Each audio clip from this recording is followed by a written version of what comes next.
నేను బుక్ నుండి కనిపెట్టేశాను.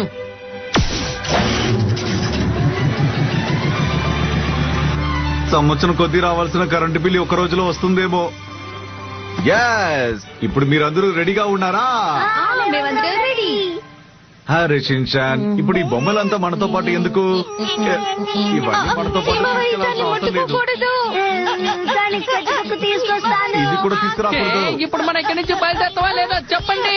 మనం అక్కడికి వెళ్తున్నది ఆడుకోవడానికి కాదు. నిన్ను గనక ఇక్కడ ఉన్న వాళ్ళు ఎవరైనా చూస్తే ఇక్కడ పెద్ద ఎగ్జిబిషన్ పెట్టేస్తారు. అసలు నేను ఎవరి కంటికి కనిపించను.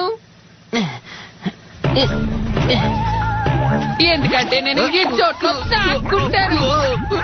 అరే ఇక్కడ బాగా కప్పు కొడుతుంది. ఇది ట్రై చేద్దాం. ఇక్కడ బాగా కంఫర్టబుల్ గా ఉంది.